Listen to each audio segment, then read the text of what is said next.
وأصولهم وفروعهم ومن ينتسب إليهم أجمعين. شيء لله الفاتحة. أعوذ بالله من الشيطان الرجيم. بسم الله الرحمن الرحيم.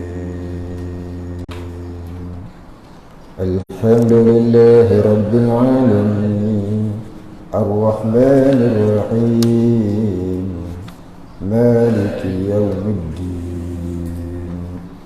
إياك نعبد وإياك نستعين. اهدنا الصراط المستقيم صراط الذين أنعمت عليهم غير المغضوب عليهم ولا الضالين.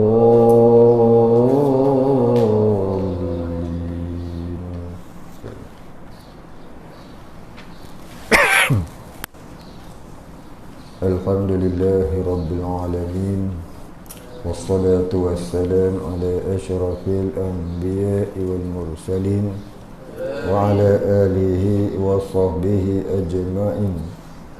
رب اشرح لي صدري ويسر لي أمري واحلل عقدة من لساني يفقهوا قولي. ولا علم لنا إلا ما علمتنا إنك أنت العليم الحكيم. رضينا بالله ربا وبالإسلام دينا وبمحمد نبيا ورسولا. اللهم اجعلنا من التوابين واجعلنا من المستغفرين واجعلنا من المتطهرين واجعلنا من المهتدين واجعلنا من الموحدين واجعلنا من المخلصين له الدين واجعلنا من العارفين واجعلنا من المتقين. اللهم أحينا بحياة العلماء وأمتنا بموت الشهداء. آمين يا رب العالمين.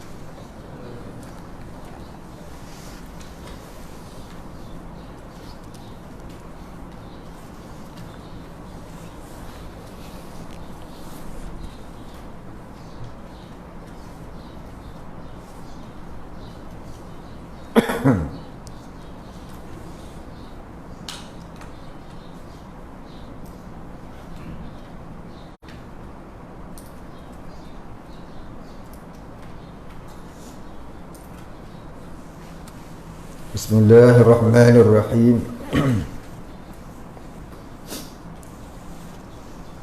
Qala musannif wal muallif rahimahullahu ta'ala wa nafa'ana bihi wa bi'ulumihi wa barakatihi amin ya rabbal alamin. Muka surat 12. Qala musannif, dan lagi katanya, wal hululiyatu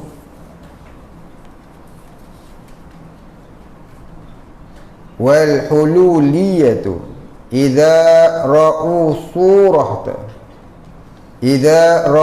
surata jamilata za'amu an ma'budahum halla fiha.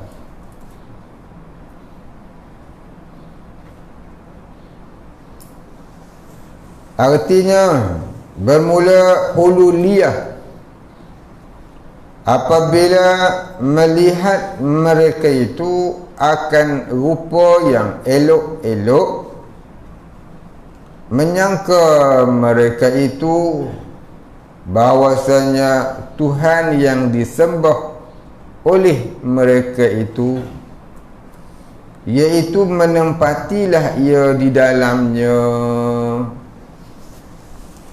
Macam ada satu orang tu, dia kata dia pandang Allah seperti seorang perempuan cantik. Dia kata dia kena gam lah orang seberang perai. Dah tak boleh masuk, dah tak boleh masuk Selangor. Dan telah berkata Ishaq bin Rahawiyah, wa man wasafa Allahu fashabbahu sifatihi bi sifati ahadin min khalqillahi fa huwa kafirun billahil azim.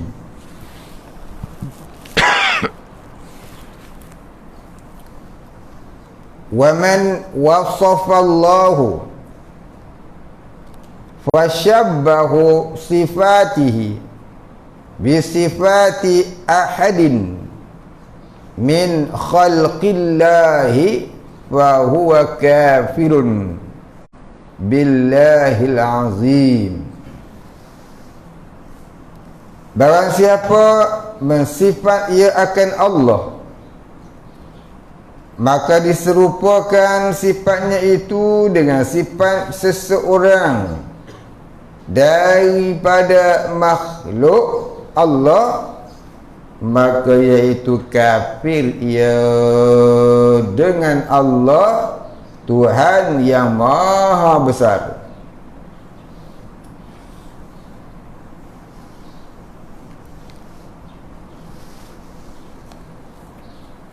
Dan kata Naim anak Hammad dan kata Naim anak Hammad, man syabbaha Allahu bisyai'in, man syabbaha Allahu bisyai'in min khalqihi faqad kafara.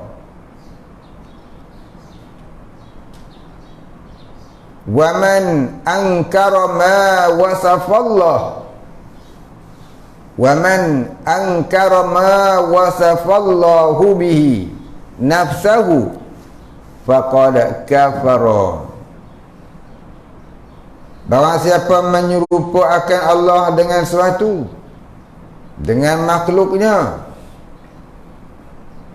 maka sesungguhnya kufur ia.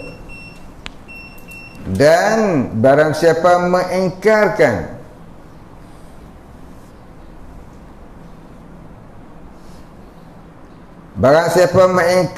ia akan barang yang mensifat oleh Allah dengan dia, akan dirinya, maka sesungguhnya telah kufur ia.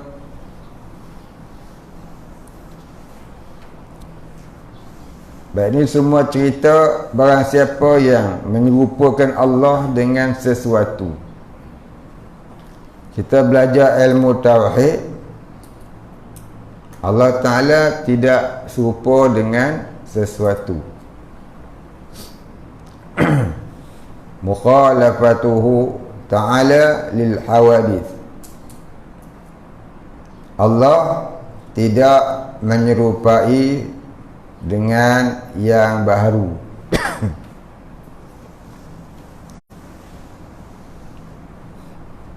Allah tak serupa dengan baharu itu pada zatnya, yakni Allah Ta'ala tak serupa dengan baharu, dengan makhluk ini, sama ada dengan sifatnya ataupun dengan zatnya ataupun dengan af'alnya.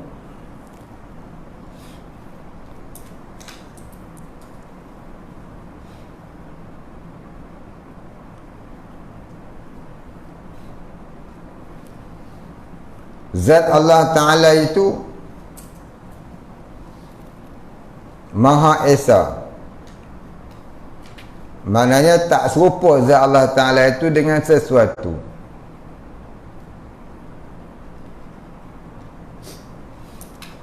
Dan tak ada sesuatu zat yang serupa dengan zat Allah Ta'ala. Begitu juga dengan sifat Allah Ta'ala. Sifatnya itu Maha Esa, yang menafikan berbilang-bilang sifat Allah. Dan tak ada sesuatu pun yang serupa sifatnya macam sifat Allah. Ini dalam bab wahdaniyah. Dan yang ketiga, Allah Ta'ala itu tak serupa perbuatannya, af'alnya dengan segala sesuatu. Bahkan segala perbuatan yang terbiak di alam, semuanya perbuatan Allah. Jadi siapa-siapa yang mensifatkan Allah seperti mana sifat makhluk, maka kufur ia. Seperti kita kata Allah duduk, Allah berdiri, Allah berjalan.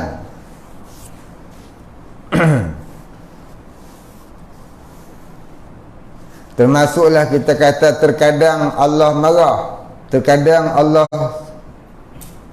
tak marah. Dia bertukar-tukar pula sifat dia.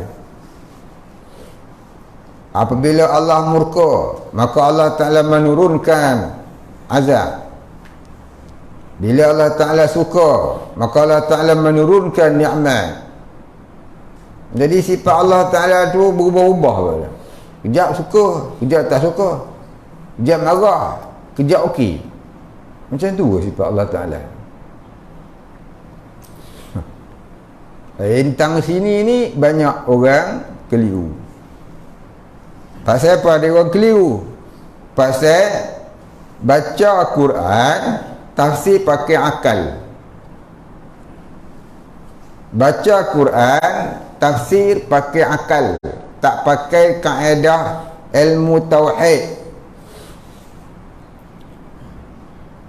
Orang nak tafsir Quran ni bukan boleh tengok zahir ayat kemudian tafsir pakai akal. Ini yang dimaksudkan barang siapa mentafsirkan akalnya, barang siapa mentafsir Quran dengan akalnya, fahuwa finnar. Wa man yatafassar al-Quran bil aklihi fahuwa finnar. Barang siapa mentafsirkan ayat-ayat Al-Quran dengan akalnya, maka dia tu orang ahli neraka. Dengar macam boleh lah. Apabila Allah Ta'ala murka, maka Allah Ta'ala akan menurunkan azabnya. Jadi sifat Allah Ta'ala tu ada bermusim, ada berkala pula. Yang ni perlu kepada pengajian ilmu tauhid. Nak cerita pun payah ni, nak bagi faham molek. Kena ikut pengajian tauhid tu lama. Kena ikut pengajian tauhid tu panjang. Jangan kejap ada, kejap tak ada, macam biskut cik semua. Sat ada, sat tak ada, sat ikut, sat tak ikut. Ni kuliah tauhid dia tak boleh main-main. Dia usaha pandai lah. Mukhalafatuhu ta'ala li hawadith. Dia rasa okey dah. Siapa tak tahu Allah Ta'ala tak serupa dengan makhluk.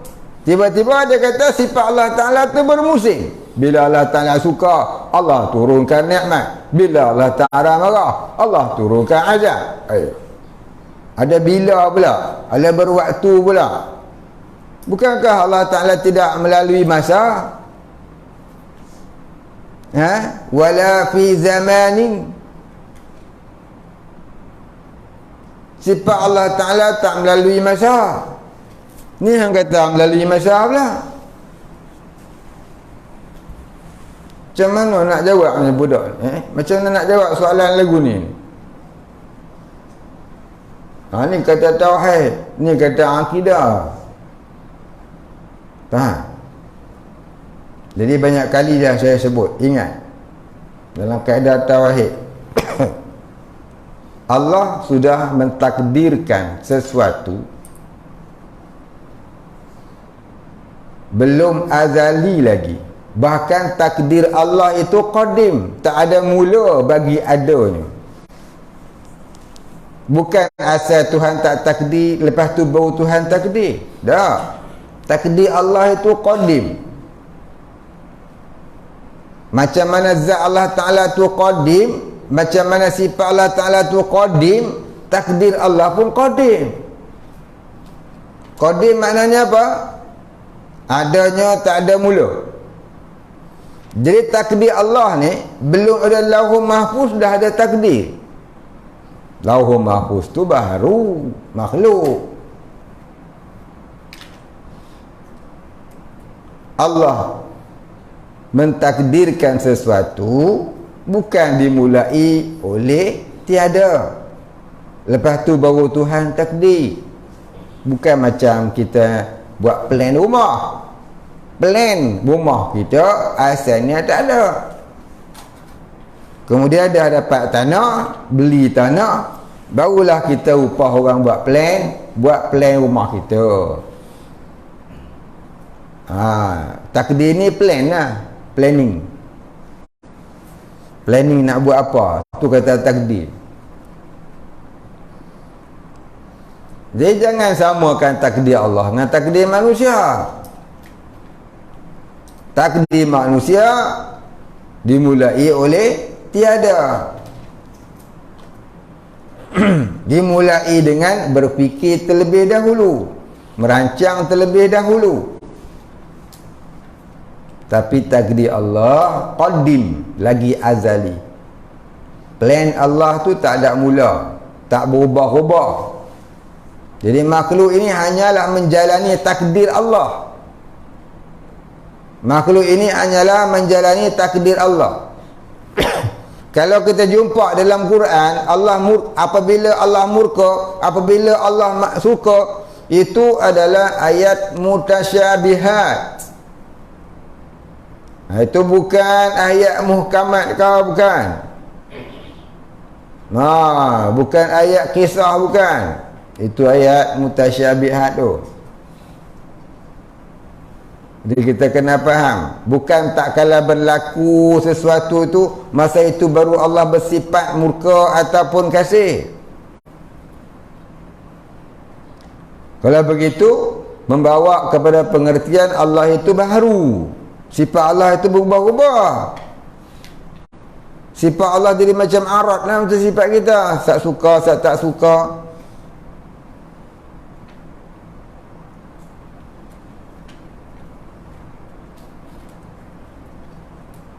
Jadilah macam ni lah. Ni banyak orang lagu ni.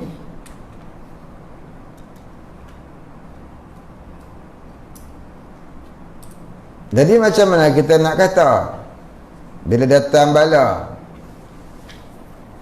bila datang nikmat, datang musibah, pada hakikatnya makhluk hanyalah menjalani takdir Allah. Takdir Allah itu sudah ada pada azali. Ianya qadim.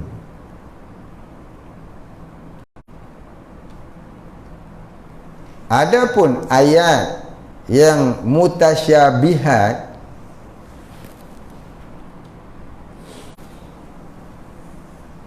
yang berbunyi apabila Allah murka atau apabila Allah suka, kalimah apabila itu adalah mutasyabihat, kesamaran.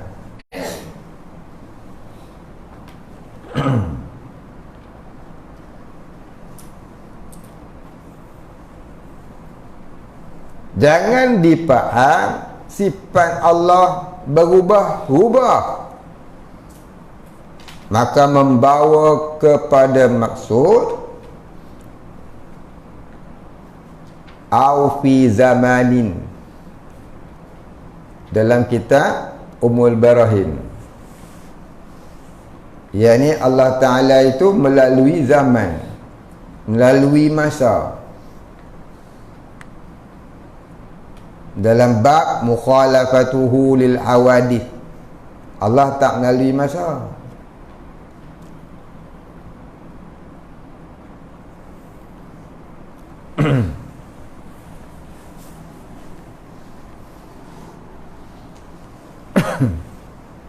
Jadi apabila Allah tak melalui masa, apa hikmahnya ayat apabila seolah-olah seperti ada masa.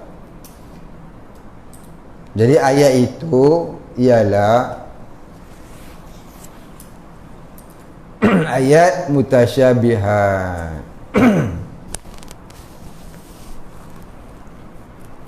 Adapun perkara yang berlaku itu, adapun perkara yang berlaku yang terjadi, Allah mentajalikan, Allah menyatakan takdirnya yang azali.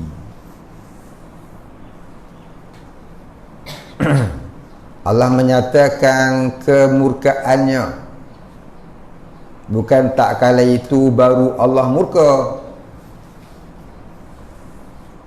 Allah menyatakan kasih sayangnya. Bukan tak kala itu baru Allah sayang. Itu point dia yang last tu. Kalau kata apabila Allah murka, mana Allah menyatakan kemurkaannya yang azali, yang qadim lagi azali. Bukan tak kala itu baru Allah murka. Allah menyatakan kemurkaannya yang qadim lagi azali pada waktu yang telah ditakdirkan. Allah menyatakan kasih sayangnya yang qadim lagi azali pada waktu yang telah ditakdirkan. Itu dia. Jangan menyamakan sifat Allah macam sifat makhluk. Orang buat salah baru nak marah, orang buat baik baru nak sayang. Itu sifat makhluk. Jadi sebab tu kena faham mukhalafatuhu ta'ala lil hawadith. Baca dalam Ummul Barahin. Sifat Allah Ta'ala itu tidak melalui tidak melalui masa. Baik, habis. Ini satu ni saya nak pesan ni. Dulu dah pesan dah, tapi ada lagi. Hak baru tu saya tak pesan, taklah nak tegur sangat. Tapi nak beritahu je lah. Ni hak lama-lama ni. Apa masalah ni? Lepas bagi salam, jangan duduk sila. Duduk tawaruk atau duduk iftirash. Tadi ada lagi, selamba duduk sila. Apa sakit? Sakit punggung ke? Ni dah pesan. Lagi kata tak pesan pula. Duduk iftirash atau duduk tawaruk. Belajar dari muda. Belajar dari muda. Apa kelebihan duduk tawaruk ataupun duduk iftirash? Menghindarkan penyakit buah pinggang dan menguatkan jantung.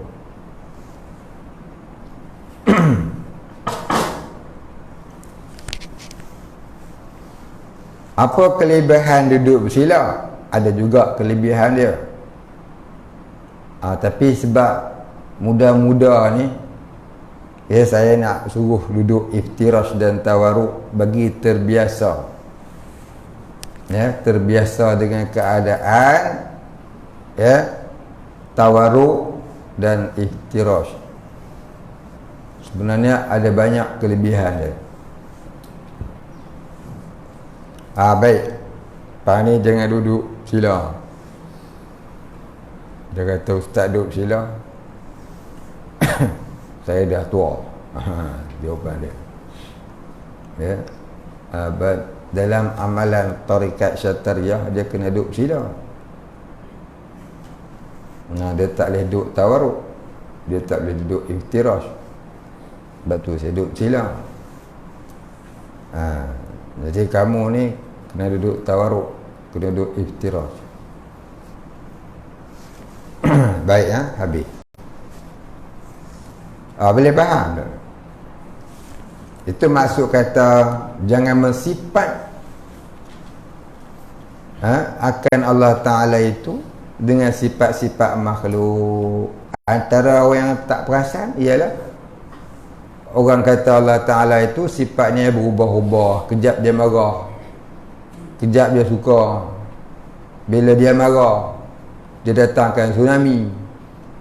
Bila dia suka, dia bagi harga barang murah. Jadi kalau dia faham lagu tu, bermakna dia tak faham sifat mukhalafatuhu ta'ala lil hawadith. Maka disebut dalam kitab-kitab tauhid, banyak orang akan menyembah Dajjal tak kala ia zahir nanti, ia terbit nanti, hatta ulama sekalipun, kerana tiada faham dan tiada zauq dengan mukhalafatuhu lil hawadith. Tak faham dan tiada zauq. Dia barangkali dia reti, tapi tiada sebati dengan darah daging. Kadang-kadang langsung tak reti, yang ni lagi berat. Langsung tak faham, langsung tak ngaji, ni lagi berat. Siapa tak ngaji tauhid, kalau keluar Dajjal memang jadi pengikut dia lah. Siapa tak ngaji tauhid, keluar Dajjal jadi pengikut dia lah. Dajjal ni ada dua jenis. Dajjal ni ada dua jenis. Nabi kata yang pertama Dajjal sebelum Dajjal. Yang kedua Dajjal yang sebenar. Siapa Dajjal sebelum Dajjal? Iaitu ulama usuk, ulama yang jahat, ulama pengampu, ulama yang mengampu pemerintah dengan upah yang tak seberapa. Tu Dajjal sebelum Dajjal. Yang kedua, ulama Dajjal yang sebenar, iaitu Dajjal yang akan keluar di akhir zaman, yang penuh amalan sihir pada dirinya. Dajjal ni dia akan mengembara seluruh dunia. Itu digelarkan Al-Masih Dajjal. Al-Masih Dajjal. Dajjal si pengembara. Dia akan mengembara seluruh dunia, menyesatkan manusia, terutama sekali di kota-kota, bandar-bandar. Itu dah Nabi pesan. Di akhir zaman kena duduk di kampung-kampung. Hijrahlah ke kampung-kampung, desa-desa, di tempat yang Dajjal tak akan singgah. Dia singgah di bandar-bandar. Megah sangatlah duduk dekat bandar. Tinggal kat mana? KL. Ber-L pun dia tak betul lah. KL. Dia tak tahu tu tempat Dajjal nak singgah. Baik. Kita sambung tadi Dan sabda Nabi sallallahu alaihi wasallam, "Walladhi nafsi Muhammadin biyadihi, walladhi nafsi Muhammadin biyadihi."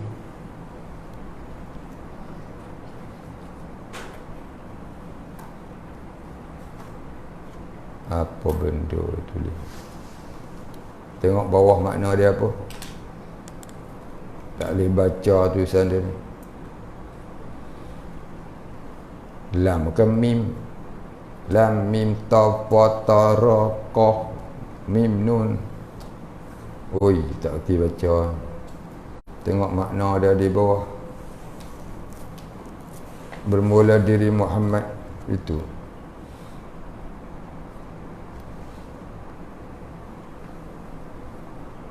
Oh, lagi akan berpecah-pecah. Tafarraqa yatafarraqu tafarruqan, berpecah belah. Mudah-mudahan itu la tafarraqunna gitu.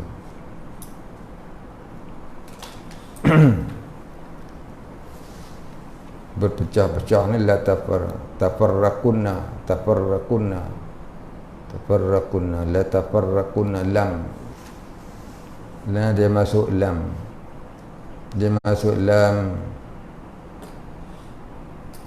La tafarraqunna itu buat kurungan lam mim ta fa ta ra qaf nun tu.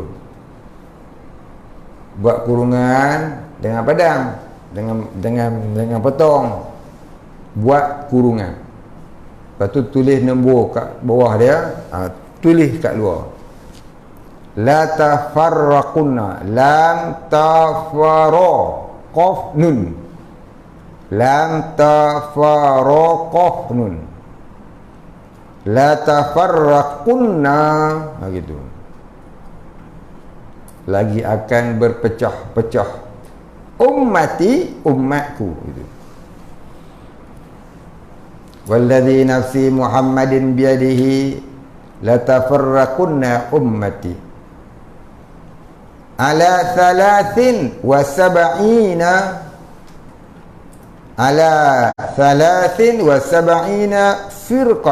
firqah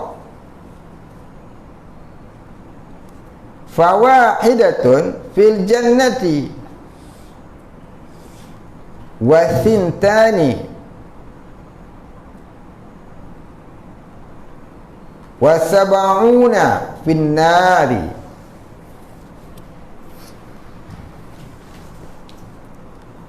Boleh?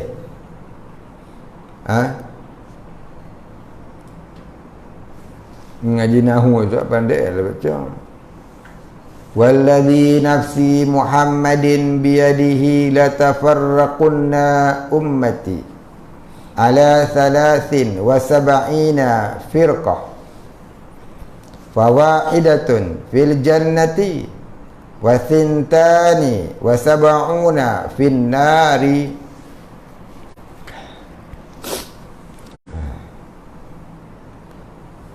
Artinya demi Tuhan, bermula diri Muhammad itu dijadikan dia dengan kudratnya, yakni dengan zatnya yang bersifat kudrat. Itu kena takwil.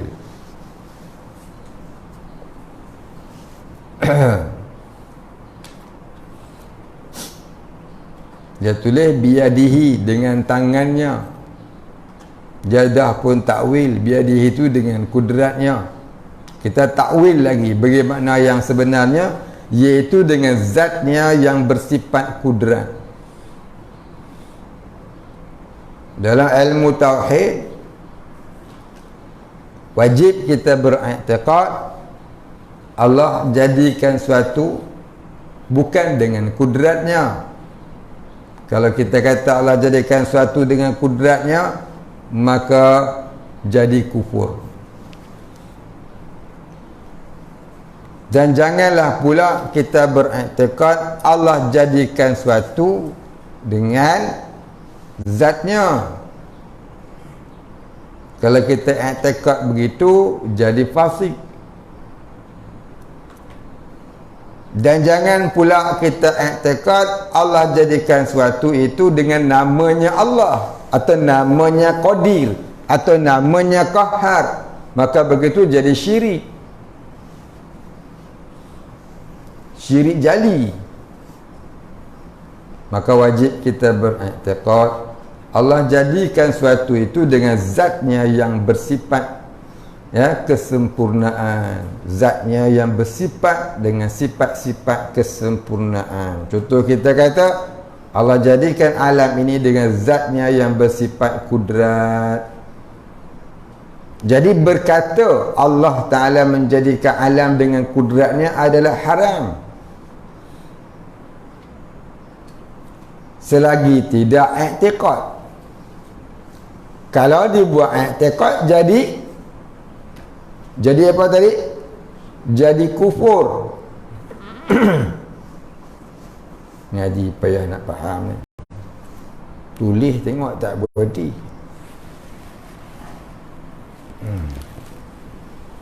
Banyak kali dah cerita tak faham-faham susah.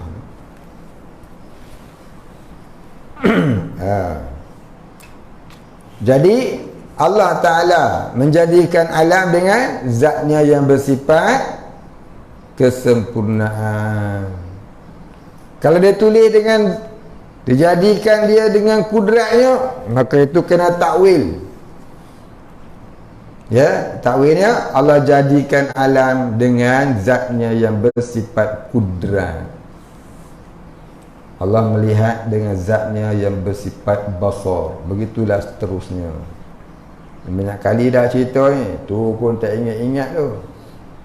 Tengok tadi.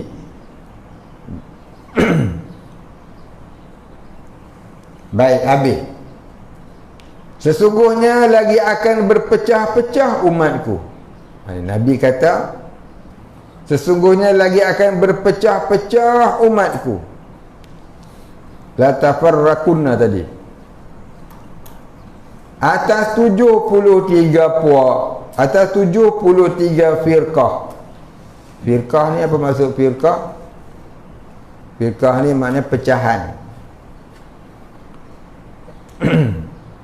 Ataupun puak, ataupun kaum, ataupun grup, WhatsApp grup.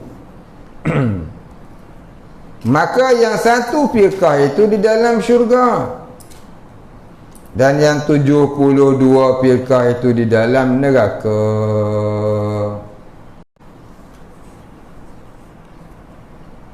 Ni hadis ni terkenal ni, tak payah cerita.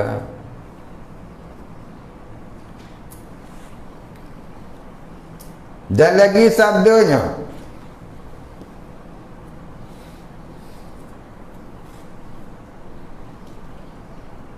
apa dia tulis?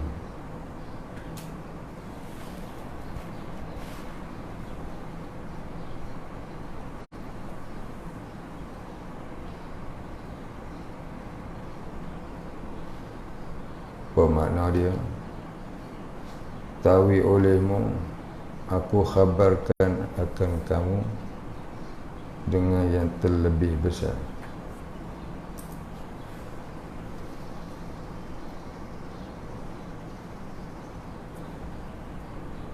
Akhbarkum bukan dia.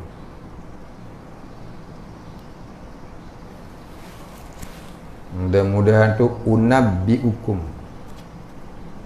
Alif nun ba hamzah. Ada 3 gigi tu.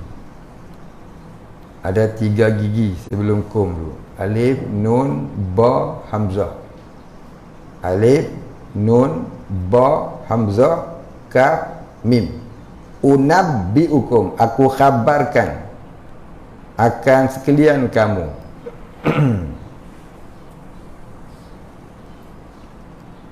Ala unabbiukum bi akbaril kabairi.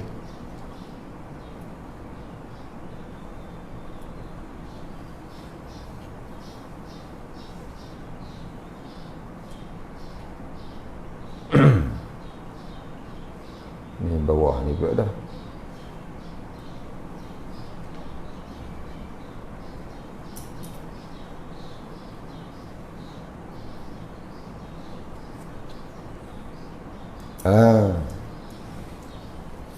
Dia terbaca terus tu. Dia wasal tu.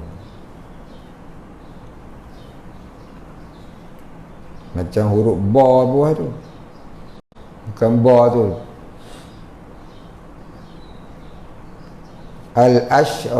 Al-ashraki billah. Begini. Ala unabbiukum bi akbaril kabairil ashraki billahi.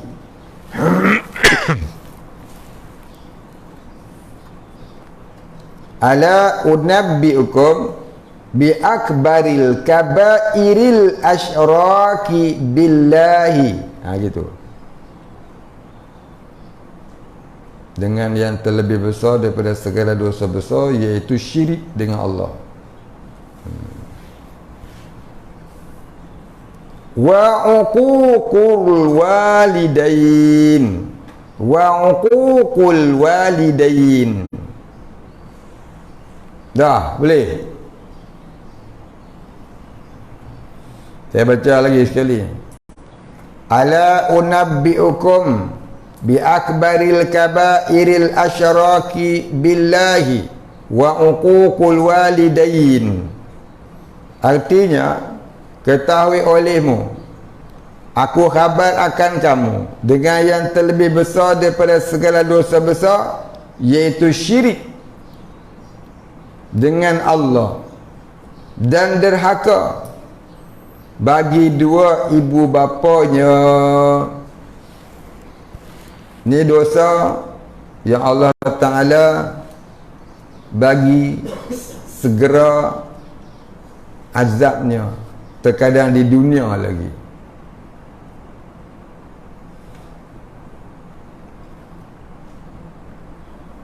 Nabi kata ada 3 jenis dosa yang Allah Ta'ala segerakan azabnya di dunia lagi. Yang pertama syirik, yang kedua zina, yang ketiga derhaka kedua ibu bapa. Baik, habis. Dan lagi sabdanya, man syabbahal khaliq, man syabbahal khaliq bil makhluqina faqad kafar. Artinya, barang siapa menyerupa ia akan Allah, ini barang siapa yang menyamakan Allah,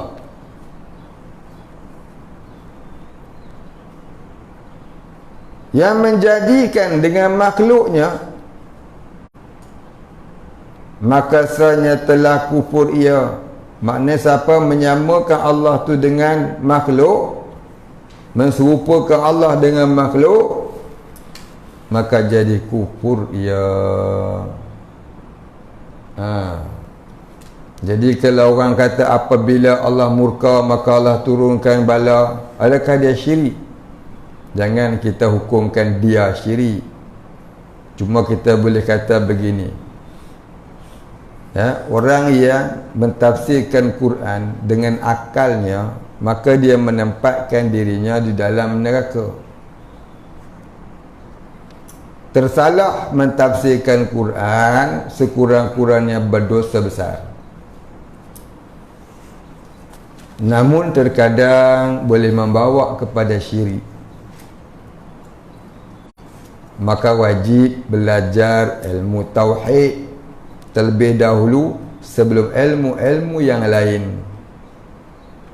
Kerana inilah, kerana apa? Kerana takut jadi syirik.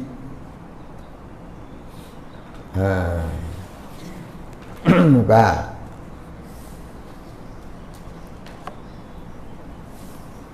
Ilmu apa-apa mesti belajar ilmu tauhid dulu. Contohnya ilmu sains, dia ilmu teori dan ilmu praktikal. Sekian-sekian campur sekian-sekian jadi sekian-sekian. Itu ilmu sains. Ya, sekian-sekian campur sekian-sekian jadi sekian-sekian. Maka bila Allah Ta'ala nak jadikan sesuatu itu, maka Allah Ta'ala akan jadikan satu benda untuk dicampur dengan satu benda yang lain bagi menjadikan sesuatu yang lain. Kata saja tak salah,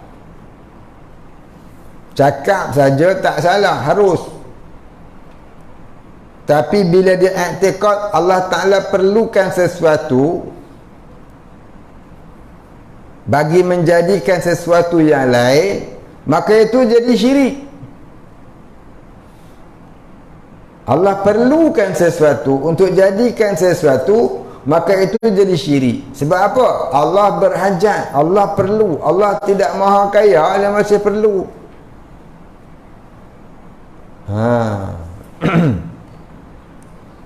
Baik, kalau engkau tidak menolong dirimu sendiri, bagaimana Allah Ta'ala akan menolongmu?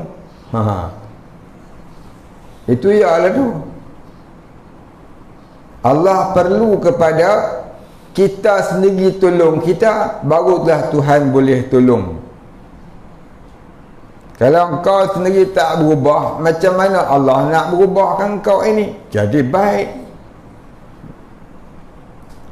Jadi seolah-olah Allah Ta'ala perlu kita mengubah dulu, kita bergerak dulu, kita cergas dulu, barulah Allah Ta'ala mampu untuk mengubah. Ini pun satu hal juga. Mula-mula dah baca Quran tafsir tak kena, dah haram dah. Lepas tu kaitkan Allah Ta'ala dengan kita kena mengubah dulu pula, baru Tuhan boleh mengubah. Salah lagi.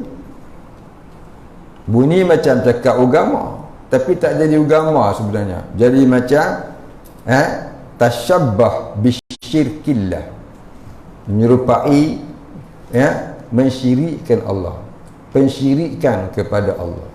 Itulah dia. Sebab tak mengaji tauhid.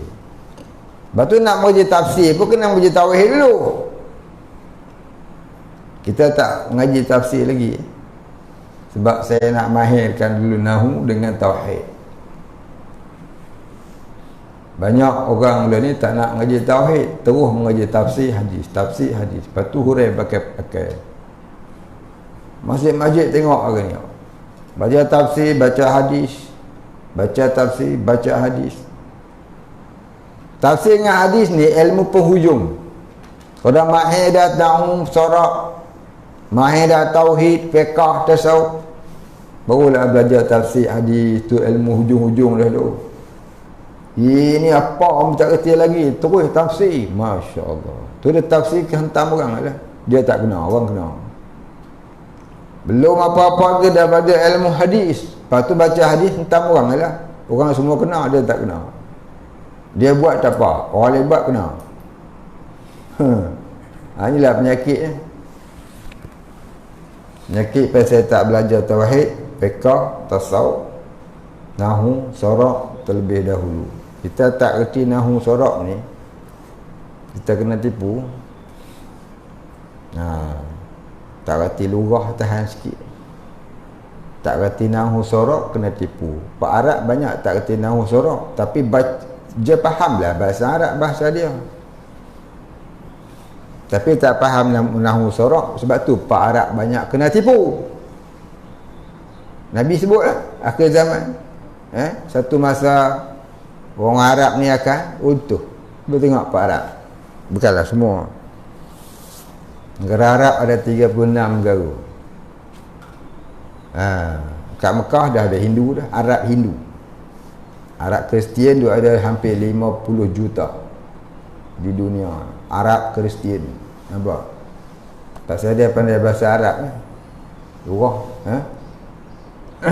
nahu sorak, terti, belum lagi mantik, balaghah, bayan, badik, ma'ni dan sebagainya.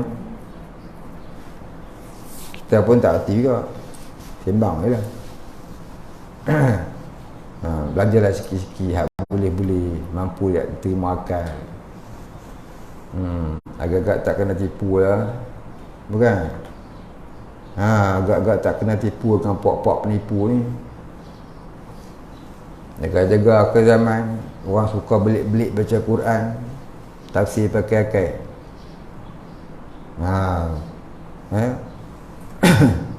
Orang dia tafsir pakai-pakai pasal apa? Pasal nak untung.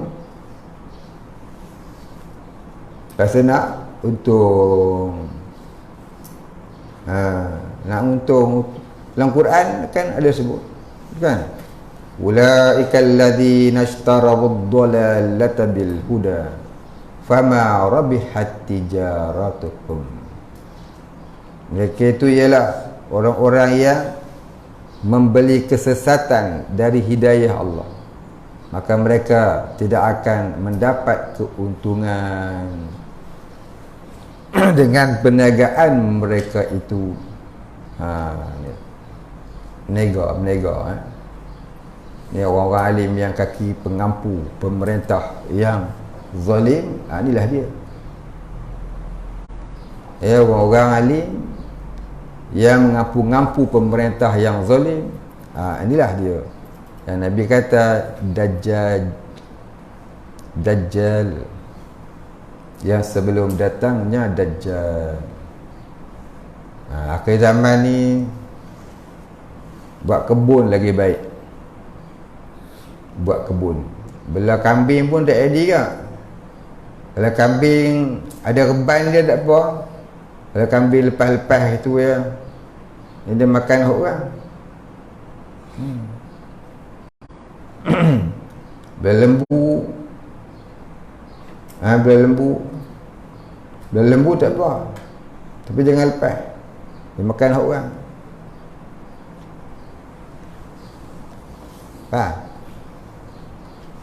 Tapi tahan lagi lah, dia cuma makan rumput. Dajjal ni dia makan iman. Tu jadi lebih teruk pada Dajjal. Dia pandai hukum orang. Oh, belah lembu jangan lepas, ni makan orang dosa katanya. Oh, belah kambing jangan lepas, nanti dia makan orang dosa. Oh, pandai dia. Yang dia tu terima upah untuk menghalalkan yang haram, terima upah untuk menyokong kerajaan taghut. Itu tak bersalah, itu bapa punya dosa tu. Ulaikal ladzina ishtaraw ad-dalalata bil huda fama rabihat tijaratuhum. Buka tafsir, dia kata kita tafsir pakai akal. Ustaz ni dia kata dengan tafsir pakai akal, dia pun tafsir pakai akal. Bukan pakai akal, saya guna akal untuk tengok tafsir dalam kitab-kitab tafsir. Memang kena pakai akal. Memang tafsir kena pakai akal, iaitu akal kita pergi mengaji dulu. Lepas tu baru cerita apa yang ditafsirkan oleh ulama mufassirin. Zaman lah ni siapa boleh tafsir Quran? Pentafsir Quran ni ada 14 orang lah. Mufassirin yang diiktiraf oleh ahli sunnah wal jamaah ada 14 orang lah.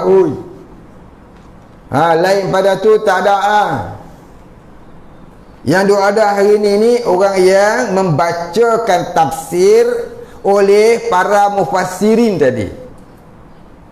Kita tak ada kemahiran lagi nak tafsir Quran. Bukanlah pintu ijtihad itu tertutup, tapi kemahiran menjadi mustahil itu sudah tidak ada barangkali. Pintu ijtihad tidak tertutup, kemahirannya ada ke tidak? Jadi nak tafsir Quran, kamu perlu kepada pengetahuan yang tinggi dalam bab ulumul Quran. Maka orang yang mahir dalam bidang itu di akhir zaman ini sudah tidak ada. Bukanlah tertutup, barangkali tidak mampu lagi dah. Maka sebab itulah ulama-ulama yang mentafsir Quran, mereka bukan mentafsir sendiri, tapi mereka merujuk kepada mufassirin yang 14 orang itu. Nanti kita akan baca sejarah 14 orang mufassirin. Kita rujuk dengan dia lah, bukan pakai akal. Baik, kita berhenti dulu situ, pukul 8 lebih. Kemudian katanya, kat mana kita berhenti ni? Dan firman Allah Ta'ala, inna syirka, situ inna syirka la zulmun azim. Tanda situ. Wallahu a'lam. Al-Fatihah. A'udzu billahi minasy syaithanir rajim. Bismillahirrahmanirrahim. Alhamdulillahi rabbil alamin arrahmanir rahim maliki yaumiddin. Iyyaka na'budu wa iyyaka nasta'in. Ihdinas siratal mustaqim. Siratal ladzina an'amta 'alaihim ghairil maghdubi 'alaihim waladdallin. Bismillahirrahmanirrahim. Alhamdulillahi rabbil alamin. Wassalatu wassalamu ala asyrafil anbiya'i wal mursalin wa ala alihi wa sahbihi ajma'in. Allahumma ighfir lana dhunubana warhamna wa antal ghafurur rahim. Allahumma ighfir lana dhunubana wa liwalidina warhamhum kama rabbayana shighara wa limashayikhina wa lilmuslimina ajma'in birahmatika ya arhamar rahimin. Allahumma nawwir qulubana binuri ma'rifatik ya fattahu ya razzaq. Iftah lana fatahan qariba kama fatahtahu ala anbiya'ika wa awliya'ika wa ibadika as-salihin. Wa sallallahu ala sayyidina Muhammadin wa ala alihi wa sahbihi ajma'in. Subhana rabbika rabbil izzati amma yasifun wa salamun alal mursalin walhamdulillahi rabbil alamin. Taqabbalallahu minna wa